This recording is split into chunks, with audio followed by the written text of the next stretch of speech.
Abhyuday tuition classes ધોરણ 8 ગણિત basic માહિતી ગણિતના પાઠ્યપુસ્તકના પ્રકરણની શરૂઆત કરીએ તેની પહેલાં પ્રથમ આપણે આપણી પ્રાથમિક માહિતીઓ જેટલી છે ગણિતને લગતી એ પ્રથમ જાણી લઈએ. સંખ્યા જ્ઞાન જે છે આપણને દરેકને ખબર છે કે 1, 2, 3 વગેરે સંખ્યાઓ છે. પહેલો, બીજો, ત્રીજો, ચોથો વગેરે ક્રમસૂચક સંખ્યાઓ બને.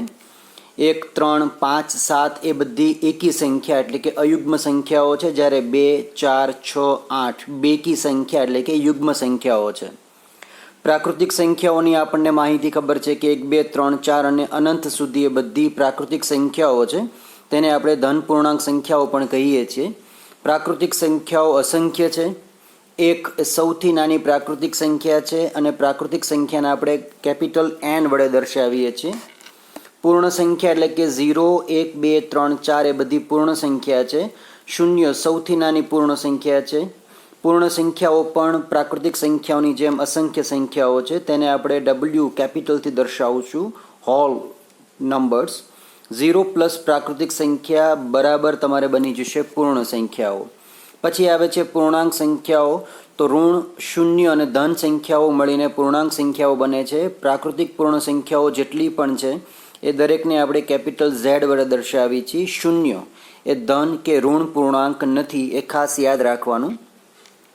સાથે સાથે અવિભાજ્ય અને વિભાજ્ય સંખ્યાઓ કોને કહેવાય? તો કે જે સંખ્યાને એક અને તે સંખ્યા પોતે એમ માત્ર 2 જ અવયવ હોય તે સંખ્યાને અવિભાજ્ય સંખ્યા કહે છે. 1 થી 100 સુધીમાં આવતી અવિભાજ્ય સંખ્યાઓ આ પ્રમાણે છે: 2, 3, 5, 7, 11, 13, 17, 19, 23, 29, 31, 37, 41, 43, 47, 59, 61, 71, 67, 73, 73, 79, 83 અને 97. 1 એ વિશિષ્ટ સંખ્યા છે જે અવિભાજ્ય પણ નથી કે વિભાજ્ય પણ નથી. 2 સૌથી નાની અવિભાજ્ય સંખ્યા છે. 4 એ સૌથી નાની વિભાજ્ય સંખ્યા છે. 2 એ એકમાત્ર બેકી અવિભાજ્ય સંખ્યા છે અને 2 અંકની સૌથી મોટી અવિભાજ્ય સંખ્યા છે 97. 1 થી 50 સુધીમાં કુલ 15 અવિભાજ્ય સંખ્યા આવે છે, જ્યારે 1 થી 100 સુધીમાં કુલ 25 અવિભાજ્ય સંખ્યાઓ છે. આટલું ખાસ યાદ રાખીએ કે 0 એ સરવાળા વિશે તટસ્થ સંખ્યા છે. એટલે તમે શૂન્યમાં કોઈ પણ સંખ્યા ઉમેરો તમને મૂળ સંખ્યા જ મળશે, જેમ કે 0 + 5 = 5 જ મળશે. 1 એ ગુણાકાર વિશેની તટસ્થ સંખ્યા છે. કોઈ પણ સંખ્યાને 0 વડે ગુણતા જવાબ હંમેશા 0 મળે. કોઈ પણ સંખ્યાને 1 વડે ગુણતા જવાબ આપણને પોતે સંખ્યા જ આવશે. કોઈ પણ સંખ્યાને 1 વડે ભાગતા જવાબ સંખ્યા પોતે જ આવે અને શૂન્યના વ્યસ્તનું અસ્તિત્વ નથી, ખાસ યાદ રાખશું. કોઈ પણ સંખ્યાને 0 વડે ભાગી શકાય નહીં. 1નો વ્યસ્ત સંખ્યા પોતે જ મળે. 0 સિવાયની કોઈ પણ સંખ્યાને તે જ સંખ્યા વડે ભાગતા જવાબ આપણને 1 મળે છે, જેમ કે 15 / 15 કરીએ તો આપણને 1 મળે. ગુણાકાર એ પુનરાવર્તી સરવાળો છે. ભાગાકાર એ પુનરાવર્તી બાદબાકી છે. 0 એ 0 સિવાયની કોઈ પણ સંખ્યા વડે ભાગતા ભાગાકાર 0 જ થશે. તમે 0ને કોઈ પણ સંખ્યા વડે ભાગો તો તમને ભાગાકારમાં જે છે 0 જ મળતું હોય છે. અવયવ કોને કહેવાય? તો કે કોઈ પણ સંખ્યાના અવયવોની સંખ્યા નિશ્ચિત હોય છે. 1 એ દરેક સંખ્યાનો સામાન્ય અવયવ છે અને તે પાછો નાનામાં નાનો અવયવ બને છે. દરેક સંખ્યા પોતે પોતાનો અવયવ છે અને તે મોટામાં મોટો અવયવ પણ બને. 1 સિવાયની દરેક સંખ્યાને ઓછામાં ઓછા 2 અવયવ હોય છે, 1 અને તે સંખ્યા પોતે. જેમ કે 15ના અવયવ કરવા હોય તો 15ના ઓછામાં ઓછા 2 અવયવ તો થાય, 1 પોતે અને 15. 1 એ દરેક સંખ્યાનો અવયવ છે અને તે સંખ્યાનો નાનામાં નાનો અવયવ છે. સંખ્યા પોતે અવયવ છે અને તે સંખ્યાનો મોટામાં મોટો અવયવ થાય. 1નો અવયવ 1 જ છે અને 1 એ પોતે. અવયવ આપો એટલે આપેલ સંખ્યાના બધા જ અવયવોની યાદી કરવી. દાખલા તરીકે 12ના અવયવ આપો એમ કીધું હોય તમને તો તમે 12ના અવયવ કરશો કે 12 કોના ઘડિયામાં આવે છે? 1, 2, 3, 4, 6 અને 12ના ઘડિયામાં આવે છે. અવયવ પાડો એટલે કે આપેલ સંખ્યાને તેના અવિભાજ્ય અવયવોના ગુણાકાર સ્વરૂપે બતાવવાના છે. જેમ કે 12 હોય તો આપણે 12ને અવયવ આ રીતે પાડીશું: 2 × 2 × 3, જે આપણે ધોરણ 6 અને 7, 8માં કરતા હતા. એ જ વિગત તમારી પાસે ફરી આવશે. પછી આવે છે તમારી પાસે અવયવી એટલે કે ગુણિત. કોઈ પણ સંખ્યાના અવયવીની સંખ્યા અસંખ્ય હોય છે, અનંત. દરેક સંખ્યા પોતે પોતાનો અવયવી છે અને તે નાનામાં નાનો અવયવી છે.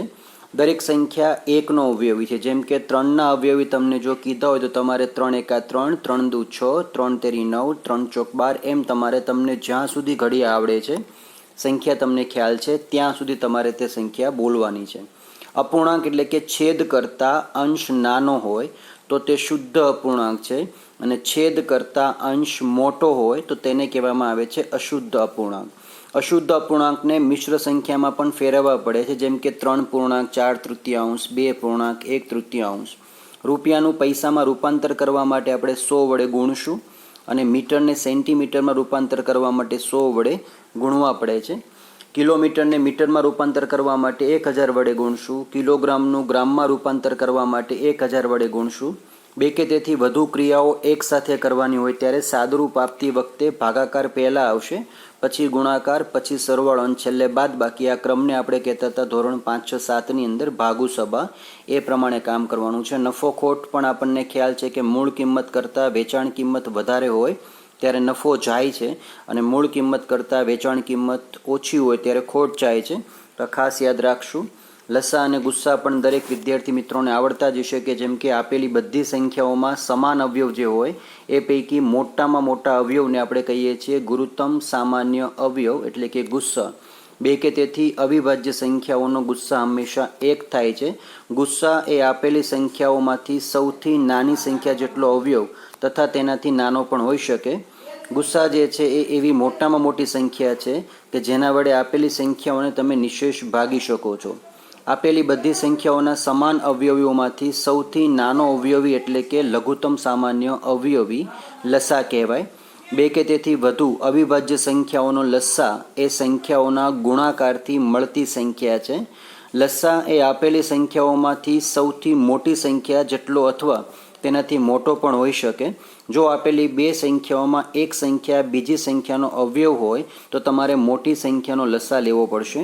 જેમ કે 2 ક્રમિક સંખ્યાઓનો ગુસ્સા જે છે 1 થશે. ધારો કે 2 અને 4નો લસા લેવો હોય તો તમારે 4 લેવાનો છે, કારણ કે 4 જે છે બંનેમાં આવી જાય છે, 2 નહીં લઈએ. બીજું કે કોઈ પણ 2 ક્રમિક સંખ્યાઓનો લસા તેમના ગુણાકાર જેટલો થાય. 2 અને 3નો લસા જે છે 3 દુ 6 જેટલો થાય. 4 અને 5નો લસા જે છે 5 ચોક 20 જેટલો થાય. ગુસ્સા જે છે 4 અને 5નો 1 થાય. ક્રમિક સંખ્યાઓમાં ગુસ્સા જે છે એ દરેકનો 1 થતો હોય છે. એ ખાસ યાદ રાખશો. અને કોઈ પણ 2 ક્રમિક એકી સંખ્યાઓનો લસા તે 2 સંખ્યાઓના ગુણાકાર જેટલો જ મળશે. બીજું કે આપણે ધોરણ 5, 6, 7માં ભણી ગયા છીએ સંખ્યા રેખા, કે જેમાં સંખ્યા રેખા પર શૂન્ય ગમે તે સ્થાને લઈ શકાય છે. સંખ્યા રેખા પર શૂન્યની જમણી બાજુએ ધન સંખ્યા અને ડાબી બાજુએ ઋણ સંખ્યા લેવામાં આવે છે. સંખ્યા રેખા પર આવેલી કોઈ પણ 2 મોટી સંખ્યાઓ પૈકી જમણી બાજુએ આવેલી સંખ્યા મોટી હોય અને ડાબી બાજુએ આવેલી સંખ્યા નાની થઈ જાય છે. કોઈ પણ ધન સંખ્યા શૂન્ય કરતાં મોટી જોવાની અને કોઈ પણ ઋણ સંખ્યા જે છે એ શૂન્ય કરતાં નાની જોવાની, કારણ કે -1 જે છે એ 0 કરતાં નાના છે, -1 જે છે એ પોતે -2 કરતાં નાના. એમ તમે જેવા શૂન્યથી ડાબી તરફ જશો તેમ સંખ્યા ક્રમશઃ વધતી જશે. -1 પછી -2, -3, -4 અને શૂન્યથી તમે જમણી તરફ જાઓ તેમ સંખ્યા તમારી વધતી જશે 0, 1, 2 અને 3. સરવાળો અને ગુણાકાર ગમે તે ક્રમમાં કરી શકાય છે. બાદબાકી અને ભાગાકારનો ક્રમ બદલવાથી પરિણામ બદલાઈ જાય છે, તે ખાસ યાદ રાખવાનું છે. ગુણાકારનું સરવાળા પર વિભાજન થઈ શકે છે. જેમ કે 4 ગુણ્યા કૌંસમાં 5 વત્તા 6 હોય તો તમે તેમાં 4 ગુણ્યા 5 વત્તા 4 ગુણ્યા 6 કરી શકો. સરવાળાનું ગુણાકાર પર વિભાજન શક્ય નથી. તમે અહીંયા આ દાખલામાં તમે જે છે એ તમે 4 વત્તા 5 ગુણ્યા 4 વત્તા 6 ન કરી શકો. ખાસ યાદ રાખશું કે આ પ્રકારની ભૂલ આપણે મોટાભાગે વિદ્યાર્થીઓ થતી જ હોય છે, તો ધ્યાન રાખશું. ભાગુસભાના નિયમને ખાસ અહીં અનુસરવાનું છે. બીજું કે પૂર્ણ વર્ગ સંખ્યા એટલે કે જે સંખ્યાઓનો વર્ગ મળે છે, આવી સંખ્યાઓ અસંખ્ય છે. એકમનો અંક તેનો જે છે એ વર્ગવાળી સંખ્યાનો એકમનો અંક 1, 4, 5, 6, 9 કે 0 જ આવશે. પૂર્ણ વર્ગ સંખ્યાનો એકમનો અંક જે છે 2, 3, 7, 8 કદી નહીં આવે. એકમનો અંક 5 હોય તેવી સંખ્યાનો વર્ગ કરતાં આપણને મળતી જે સંખ્યા આવશે તેનો વર્ગ જે છે એનો પણ આપણને એકમનો અંક જે છે એ આપણને 5 મળે. અને એકમથી મળતી મોટામાં મોટી સંખ્યા તમે જુઓ દશક સાથે તો ત્યાં 25 જ આવશે, કારણ કે છેલ્લે 5 હશે તો છેલ્લે 25 આવવાના છે, 6 હશે તો ત્યાં 36 આવવાના છે.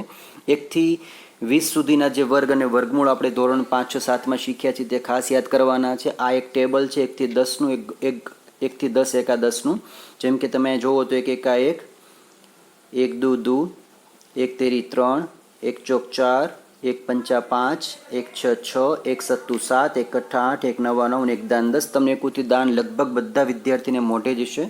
એકડાઓ જે છે આપણને દરેકને બોલતા લખતા વાંચતા આવડે જ છે, તો તમારી પાસે 1 થી 100 અંક લખેલા છે જે તમને લખતા ખ્યાલ હોવા જોઈએ કેવી રીતે લખવાના છે. અંગ્રેજીમાં તમે જ્યારે કોઈ ઘડિયા લખો તો તમારે ઘડિયા જે છે આ ફોર્મેટમાં લખવાના હોય છે. 1 થી 10ના ઘડિયા છે, તમે આવી રીતે 11 થી 20ના ઘડિયા લખી શકો છો. અંગ્રેજીમાં આપણે 1 ને આ રીતે લખીએ છીએ, 2, 3, 4, 5, 6, 7, 8, 9, 10. અહીંયા 1 to 100 તમારી પાસે દરેક ફિગર્સ લખેલા છે, તમે તે ધ્યાન આપશો. ખાસ ગુજરાતીમાં કોઈ પણ સંખ્યાને આપણે કેવી રીતે વાંચીએ છીએ, 19 કેમ લખાય છે, 30 કેમ લખાય છે, 74, 79, 86, 85, 84, તો 1 થી 100 તમારી પાસે અંકોમાં લખેલું છે શબ્દો સાથે.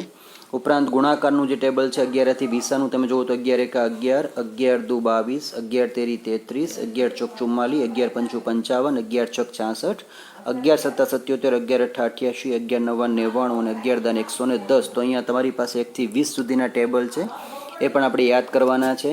ખાસ પ્રાથમિક શાળામાં આપણે જે શીખી ગયા છીએ સરવાળા બાદબાકીના ગુણાકારના જે નિયમો છે, ખાસ કે વત્તે વત્તે વત્તા થાય છે, ઓછે ઓછે વત્તા, વત્તે ઓછે ઓછા અને ઓછે વત્તે ઓછા. નિશાની ખાસ મોટાની રાખવાની, જેમ કે 3 વત્તા તમે 5 કરો તો 3 ને 5 8 થઈ જાય. પછી અહીંયા ઓછે ઓછે વત્તા થાય છે નિશાની મોટાની, તો 3 માઇનસ કાઉન્સમાં -5, તમારે ત્યાં પ્લસ કરવાના, ગુણાકાર છે માટે કાઉન્સ ખુલી જશે, તો અહીંયા +5 ને 3 8 થઈ જશે.